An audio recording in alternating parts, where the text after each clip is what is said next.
Olá, sejam muito bem-vindos a mais um programa Saúde e Bem-Estar aqui na RGTV, a TV que se identifica com você, a TV que quer promover a sua saúde e a saúde da sua família. E hoje nós temos um tema muito interessante, a questão da dependência química, a libertação da dependência química, do tabaco, do álcool e das outras drogas. E eu tenho a honra e o privilégio de ter comigo aqui o meu amigo psicólogo Márcio Jamarichelli, com larga experiência nessa questão da dependência química. Eu tive o privilégio de trabalhar com o Márcio em empresas, em clínicas terapêuticas, em comunidades terapêuticas, e temos uma parceria muito boa e tenho certeza que ofereceremos conteúdo de qualidade para vocês que têm interesse nesse tema tão importante hoje em dia, não é, Márcio? A questão do tabaco, do álcool e das outras drogas também. Nós sabemos que o tabaco mata todos os anos 7 milhões de pessoas. O álcool, aproximadamente 3 milhões de pessoas no mundo inteiro. Então, juntos, praticamente 10 milhões de pessoas que todos os anos perdem a vida. Muitos, inclusive, que não morrem, ficam sequelados por conta dessa combinação dessas duas substâncias. Eu lembro que a Organização Mundial de Saúde entende que a dependência química é uma doença. Está classificado no CID-10, a Classificação Internacional das Doenças, no capítulo dos transtornos mentais e do comportamento devido ao uso das substâncias psicoativas. São problemas físicos, emocionais e sociais em decorrência do uso do tabaco, do álcool e também das outras drogas. E hoje, então, o Márcio, que é psicólogo, especialista em dependência química, vai nos ajudar a entender melhor essa doença que atinge tantas pessoas e essa doença que atinge também as famílias. Márcio, um prazer você aqui conosco. Conta um pouquinho do seu currículo, faça a sua apresentação e a sua experiência na dependência química. Obrigado, doutor. Bom, boa noite a todos que nos acompanham, doutor Carlos Henrique. É um prazer muito grande estar aqui, abordando um tema tão importante e tão corriqueiro, né, dentro da nossa sociedade. Eu trabalho com dependência química já há mais de 2 décadas, em comunidade terapêutica, no mundo corporativo, e hoje eu tenho e atendo dentro de um ambulatório, né, uma equipe multidisciplinar que atende de forma sistêmica. Então, a nossa metodologia é criar uma estrutura de atendimento multidisciplinar, sistêmico, mas que a pessoa não se mantenha internada. Ela vem, faz participa de todas as atividades dentro do ambulatório e retorna para sua casa. Então, hoje, basicamente, o trabalho que a gente vem desenvolvendo em Jundiaí é esse. É um prazer sempre muito grande, né, informar as pessoas de um assunto que a gente percebe que invade a vida e os lares das pessoas, e pouquíssimas pessoas têm informação a respeito do que fazer. Então, nós vamos tentar aqui hoje, de uma certa forma, esclarecer um pouquinho e esperar aí que a gente consiga ajudar alguém que necessite nesse momento. Muito obrigado, Márcio. Como eu disse, uma honra e um privilégio. E eu sempre aprendo muito com o Márcio. O Márcio tem uma vivência muito grande nessa área. Como eu disse, já fizemos trabalhos em empresas nacionais e multinacionais, promovendo a saúde mental e particularmente a dependência química dentro de empresas. Esse trabalho foi muito gratificante, né, Márcio? Fizemos isso com muito orgulho. E, como eu disse, a dependência química, então, basicamente, tabaco, álcool e outras drogas. Nós sabemos que todo esse mecanismo da dependência química se inicia na adolescência. De fato, o adolescente ele é mais vulnerável ao uso dessas substâncias, e como a gente pode proteger os adolescentes para que não desenvolvam dependência química? Perfeito. Ela é considerada uma doença pediátrica, né? Então, quando a gente vai fazer a abordagem e você leva essa informação às pessoas, ela é um tanto que traumática, quando você aborda a dependência química como uma doença pediátrica. Isso é verdade e isso é comprovado dentro do set terapêutico. Por quê? Nesses 20 e poucos anos atendendo pessoas acometidas por dependência química, eu nunca atendi um paciente que teve a primeira experimentação após os 21 anos de idade. Então, geralmente, até os 15 anos de idade, esse indivíduo já fez as primeiras experimentações. E o adolescente, a gente sabe que por si só, ele é curioso, ele busca a aprovação do grupo, e ele tem um sistema neurobiológico muito vulnerável e suscetível, né? Eu gosto sempre de falar e de atentar à maconha, né? Que hoje, na minha opinião, é a droga, junto com o álcool, a que mais agride os adolescentes. E eu venho apurando isso dentro do consultório e é um dado muito preocupante. A falta de informação a respeito dessa droga criou, no senso comum, uma ideia que a maconha é uma droga natural. Se a gente voltar 3 décadas atrás e entender como é que funcionava a dinâmica com o tabaco, é a mesma coisa que hoje está acontecendo com a maconha. Então, o adolescente que fuma maconha hoje, ele tem status. Se a gente retornar 3 décadas atrás, isso acontecia muito com o tabaco. Então, assim, a forma que a gente tem de começar a mudar essa história também é parecida com o tabaco, informando as pessoas. Não dá para você controlar quem vai usar ou quem não vai usar. O que dá para a gente fazer é tirar essa ideia que não é real, que o adolescente tem, que a maconha faz menos mal do que álcool e cigarro e, portanto, ela é uma droga inofensiva. Ela não é uma droga inofensiva. Introduzida no cérebro de um adolescente, isso vai causar danos irreversíveis pelo resto da vida dele. Eu penso que algumas informações precisam ser oferecidas e aí sim o indivíduo fazer a escolha de usar ou não. E a gente percebe na família, nos educadores também, uma falta de informação e de critério, porque quando você vai debater com um adolescente, ele é muito argumentador. Então não adianta a família falar para o indivíduo que a droga é ruim. Droga não é ruim. Droga é uma substância criada artificialmente para te dar prazer. Eu, pelo menos, não conheço ninguém dependente em encher laje, né? Não conheci ninguém até hoje. Então, essa ausência de informação dos cuidadores e dos educadores culmina nisso que a gente entende hoje também como uma grande pandemia mundial, né? Isso não é um problema só de um país em desenvolvimento, isso é um problema que o mundo está tendo que lidar e com muita dificuldade pela falta de informação. Muito boa a sua colocação, a questão cultural, né? Você disse muito bem, no passado o tabaco ele era aceito, socialmente aceito, e isso mudou. No passado, 30 anos atrás, como você disse, 35% da população era fumante. Hoje, 10% e com tendência à queda. Uhum. Agora, com relação ao álcool, o número de pessoas que têm usado e abusado do álcool tem crescido, e você acabou de mencionar a questão da maconha. E também queria reforçar a importância da informação, que você disse muito bem, como medida preventiva. Pais, educadores, recebendo esse tipo de informação para ajudar o seu filho, o seu neto, o seu sobrinho, os seus alunos, para que não experimentem essas substâncias tão perigosas e, uma vez que caiu na armadilha da dependência química, tão difícil de se livrar. Dessas 3 substâncias que a gente está mencionando, segundo os estudos, o tabaco é a droga que é mais fácil de causar dependência e a mais difícil de largar. Na sua experiência é isso mesmo? É isso mesmo, exatamente. E os números mostram isso, né, doutor? A Organização Mundial da Saúde, quando ela faz esse mapeamento de óbitos, né, é muito interessante quando você vê que o tabaco mata 7 milhões de pessoas por ano no mundo, o álcool de 2,5 milhões a 3 milhões. As outras drogas, todas junto, mata 200 mil. Né? Eu tenho uma teoria sobre isso. A droga ilícita, ela não mata o consumidor, ela humilha o consumidor. Ela tem um processo de degradação e de prejuízos sociais, familiares, profissionais, em todas as áreas da vida desse indivíduo. E antes de terminar com a vida desse indivíduo, ela vai aplicar uma série de humilhações.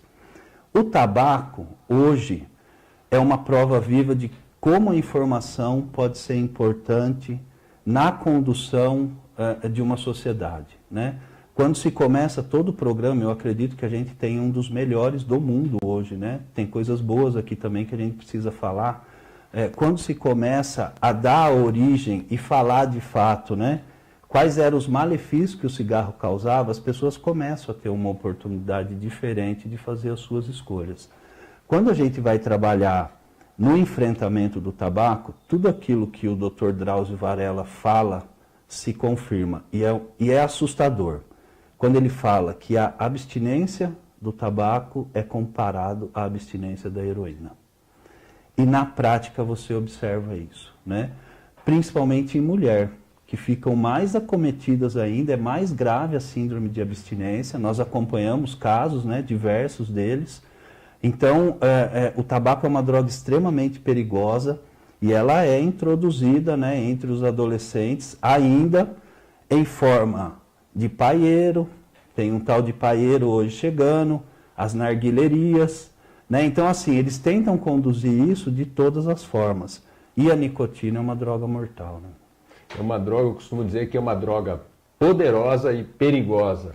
E muito bem lembrado, Márcio, essa estratégia da própria indústria e também até cultural de chamar a atenção dos jovens, né, com o aspecto do narguile e também desse cigarro de palha que está virando febre entre os adolescentes. Então, são dois modos de uso de tabaco extremamente prejudicial à saúde. E também os vaporizadores de nicotina, que também são muito perigosos e também tão frequentes entre os jovens, né? Mas eu queria também que você comentasse um pouquinho a respeito do tratamento, como devemos abordar o dependente químico, tanto o tabagista quanto o alcoólico e o dependente químico. A gente sabe, e o dependente por outras drogas, a gente sabe da importância do acolhimento dessa pessoa, que é uma pessoa doente, que precisa de ajuda, de apoio, de cuidado e de acompanhamento, mesmo porque a gente sabe do risco da recaída. Então, como a gente deve abordar, encaminhar, acompanhar esses pacientes dependentes químicos? É um desafio, né, doutor? É um trabalho muito difícil e, por ser tão difícil, ele também é muito recompensador. Então, o acolhimento, ele é fundamental. Toda a ideia de senso comum, quando você vai cuidar e vai tratar um dependente químico, ele precisa ficar de forma secundária. Porque assim, a gente sabe que não são todas as pessoas que têm experiência com substância que vão desenvolver a dependência. Hoje a gente já sabe que é uma minoria, estatisticamente 10-1. De cada 10 adolescentes que vão experimentar uma bebida alcoólica hoje, 9 vão ter uma relação amistosa, até de abuso em algum momento, mas não vão perder o controle da vida.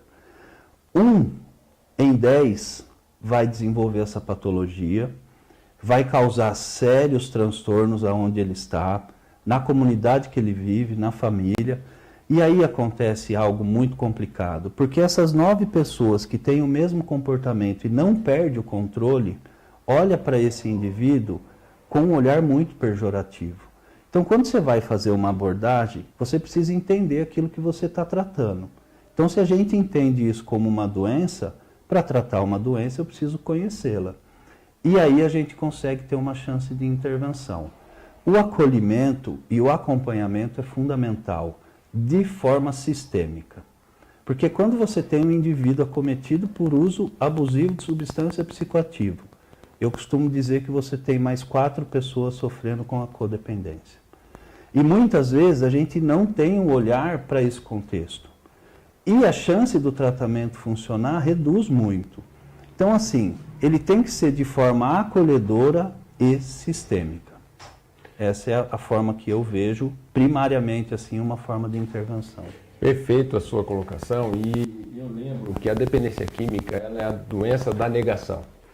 Então, é muito difícil o dependente químico ele espontaneamente pedir ajuda, menos que ele esteja mesmo, de fato, no fundo do poço. E é importante que a família, como você mencionou muito bem, perceba aquele comportamento disfuncional e peça ajuda. Porque muitas vezes a família também acaba minimizando isso. Então, aquele porre que na adolescência, né, como muitas vezes tratado como natural, próprio do processo de amadurecimento, não, ali já é um indicativo de que essa pessoa pode desenvolver problemas lá na frente. Então, eu acho que é muito importante a sua colocação com relação à atenção da família e o acolhimento do portador da doença, do portador do transtorno. E com relação, então, ao álcool, que nós sabemos que é a droga mais utilizada no mundo, como é que você vê a questão do adolescente, depois esse padrão de abuso, chegando à dependência? Como que a gente pode diagnosticar e encaminhar essa pessoa que está inicialmente abusando e depois dependente? O álcool tem uma particularidade, né, muito exclusiva e peculiar. Na nossa cultura, e o álcool hoje é a droga mais consumida no mundo, e em várias outras culturas, o álcool está muito associado a momentos de celebração, de comemoração. Então você pega casamento, formatura, batizado, Réveillon, todos esses encontros, eles estão muito associados à bebida alcoólica. Então, assim, esses encontros regrados à bebida alcoólica sempre tem um público infanto-juvenil observando todo esse contexto. É claro que num determinado momento, essas pessoas também, esses indivíduos que estão em formação, vão querer um pouco daquela alegria e daquela felicidade. Então, você sabe muito bem disso, doutor, quando você vai fazer uma palestra sobre alcoolismo, você se sente uma pessoa meio imbecilizada, né? Quando você entra num grupo de pessoas, no mundo corporativo, e falar do alcoolismo para pessoas que não desenvolveram a patologia, não têm a perda de controle e têm uma relação amistosa com o álcool. Então, o enfrentamento com o álcool é muito difícil. E por que o indivíduo que bebe desenvolve tanta negação? Porque ele não quer aceitar que aquilo que aconteceu com ele não aconteceu com a maioria, é uma doença. A família faz o mesmo por quê? Porque o pré-julgo que a família faz quando isso acontece com o vizinho é muito pejorativo. E quando você tem isso dentro da própria casa, automaticamente você vai tentar esconder. O álcool, na minha opinião, é a droga mais letal que a gente tem na nossa sociedade hoje. Eu posso colocar aqui de 10 pessoas que eu encontro para tratamento já numa fase avançada da dependência, 8 iniciaram o processo com bebida alcoólica. E aí vem a informação mais alarmante. As primeiras experimentações foram dentro da própria casa. Porque essa droga está dentro da geladeira de uma forma aparentemente inofensiva, à mão do adolescente ou até de um pré-adolescente, porque não é incomum você encontrar crianças entre 9 e 10 anos de idade que fizeram a primeira experimentação no restinho que sobrou lá do encontro que fizeram no sábado, do churrasco e aquilo que, não, toma, é inofensivo e tal. Então, assim, essas primeiras experimentações, na maioria das vezes, vai acontecer dentro da própria casa. E aí cria uma dificuldade muito grande de intervenção, né? A facilitação que a nossa sociedade, nós temos um ambiente muito facilitador e muito sedutor. Então a bebida é vista como algo muito bacana, né? Que deixa as pessoas felizes. Algumas pessoas vão experienciar uma coisa muito desagradável. E quando isso acomete uma pessoa, esse sistema todo paga um preço muito grande, inclusive a própria sociedade. E é impressionante, Márcio, a questão da dependência alcoólica, como muitas vezes o portador dessa doença, ele reconhece que está sofrendo, mas ele tem dificuldades de parar de usar, até por conta dos sintomas de abstinência mesmo, que são físicos, são extremamente desagradáveis.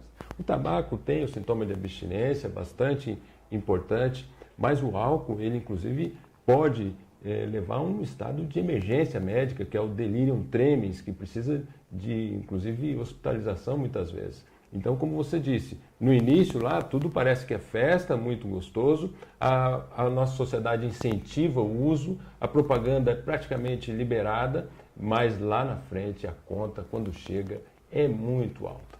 E eu queria que você retomasse a questão da codependência, do familiar que também adoece a partir da doença do seu ente querido que desenvolveu a dependência química ou mesmo o alcoolismo. Como lidar com o codependente, o familiar do dependente? É interessante porque em muitos casos você vai atender familiares que estão muito mais debilitados emocionalmente do que o próprio dependente. Então a gente entende que, de uma forma metafórica, é como se você convivesse com uma pessoa que tem um comportamento repetitivo e autodestrutivo, que entende isso, porque o dependente químico ele tem clareza que aquele comportamento o está afetando as pessoas que estão ao redor, e ele repete essa prática. Então, as pessoas que estão na periferia disso, assistindo isso, elas começam a se sentir muito mal.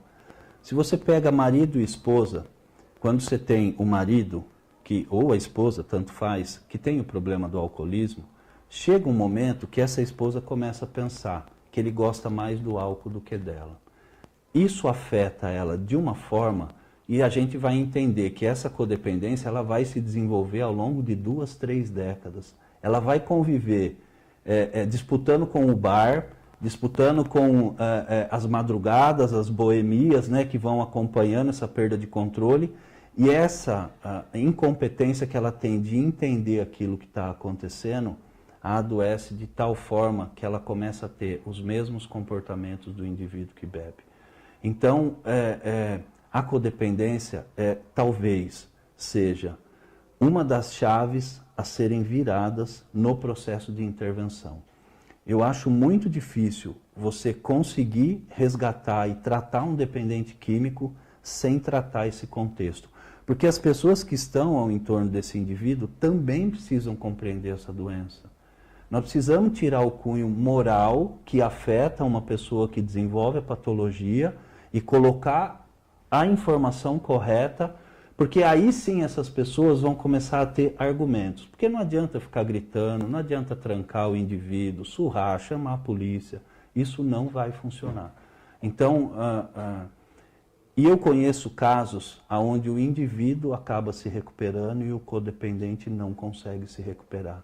Ele continua funcionando como se esse indivíduo ainda bebesse. Então, são situações, N situações, né? Complexo como o assunto em si. Agora, sem dúvida, a codependência ela precisa ser acolhida da mesma forma e com os mesmos recursos e empenho e tudo que envolve o tratamento. Então, muito interessante, quero reforçar isso, que o dependente químico ele precisa de acolhimento, de acompanhamento, de cuidado, mas os seus familiares também precisam desse tipo de acompanhamento, cuidado. E eu gostaria, Márcio, nós estamos ao vivo aqui no Facebook, no YouTube, dar as boas-vindas aqui, a Leilde está conosco, o Rafael, a Simone, a Maria Gilda, a Ednei, sempre assídua conosco aqui, a Gabriela, muito obrigado, Gabriela, pela sua ajuda, a Maria de Fátima também conosco aqui, dizendo que a RG TV é feita com amor para você, muito bom o slogan, o Luiz Gustavo aqui conosco, muito bom, a Ângela Costa, o Ratão Cipa, palestra do Márcio é impactante, junto com o Dr. Carlos, então, aí completa essa parceria que vem de longe e, de fato, como eu disse, é um privilégio e a gente entende que essa nossa parceria, ela produz frutos porque a gente aprende com o dependente químico e quer sempre estender a mão para o dependente químico. Muito bem, Márcio. Eu queria que você comentasse, então, dos grupos anônimos, os grupos de ajuda mútua, que a gente sabe tem um resultado extraordinário na recuperação do dependente químico. Nós temos aqui no município o PAIT, em Jundiaí, o Programa de Assistência Intensiva ao Tabagista, um programa da saúde pública de Jundiaí, que ajuda o tabagista a deixar de fumar. Mas nós temos os grupos anônimos, Alcoólicos Anônimos e Narcóticos Anônimos. E tem os grupos de familiares, Naranon, Alanon e o próprio Amor Exigente. Então, eu queria que você falasse um pouquinho dos grupos de ajuda mútua. O grupo, ele é a grande ferramenta. Ela não é a única ferramenta, existem outras ferramentas, mas ela é talvez a ferramenta mais potente na intervenção e no tratamento da dependência química. Por conta do Covid, né, dessa fase que a gente está passando, os grupos de familiares estão com atividades paradas. Os grupos para os dependentes já retomaram diante das normas aí de segurança. Por que a gente entende que o grupo anônimo ele é algo funcional dentro de um tratamento para um dependente químico? É como se você tem o desejo de ser advogado, o que você faz? Você vai na faculdade, faz uma matrícula lá no curso de direito, se junta a outras pessoas que querem ser advogados e 5 anos depois, se você se dedicar, se você cumprir todo o protocolo, você vai se transformar num advogado. Se você tem uma pessoa que tem o desejo de parar de usar a substância, qual que é a melhor estratégia a ser usada? E aí o grupo é fundamental. Você precisa encontrar onde é que existem pessoas que estão conseguindo fazer isso e inserir esse indivíduo nesse contexto, né? A gente sabe, como profissional da área, que a nossa parcela ela é importante, né? Ela não pode. Hoje, a indústria farmacológica evoluiu muito, então você consegue tratar, você não consegue zerar um caso com medicação, mas você consegue uma margem de avanço no tratamento através dos profissionais. Mas o grupo é a base de tudo. Por quê? Porque lá ele vai encontrar pessoas que estão conseguindo fazer na prática. Então, assim, tem algumas coisas que o grupo facilita muito. É gratuito, é de fácil acesso, não tem taxa, não tem matrícula, né? As pessoas que estão lá, elas estão livres do cunho de julgamento, porque elas também passaram pelo problema da dependência química. Eu particularmente acho que nós usamos muito pouco, né, esse recurso que a gente tem dentro da nossa comunidade, e até fica como sugestão para uma próxima, embora os anônimos não se identifiquem, mas tem um quadro de custódio que pode vir falar um pouco mais sobre o programa. Em Jundiaí hoje eu acredito que a gente tenha 3 grupos, né, de narcóticos anônimos, 2 ou 3 de alcoólicos anônimos, com reuniões diárias. Então, assim, qualquer indivíduo em Campo Limpo também tem toda a região. Hoje os grupos anônimos eles estão praticamente no mundo inteiro. Se é um programa que atingiu uma forma universal, ele tem algo de concreto a oferecer. Isso fala por si, né? Então, por que não precisa ficar se divulgando isso? Porque o próprio programa, ele fala por si, né? O sucesso dele é evidente. Então, os anônimos se baseiam nos 12 passos. Então, os 12 passos são um direcionamento para esse indivíduo que, num determinado momento da vida, perdeu a direção. Então, qualquer pessoa que tenha o problema, ou que nesse momento esteja nos assistindo, os grupos anônimos são sempre uma boa alternativa de tratamento.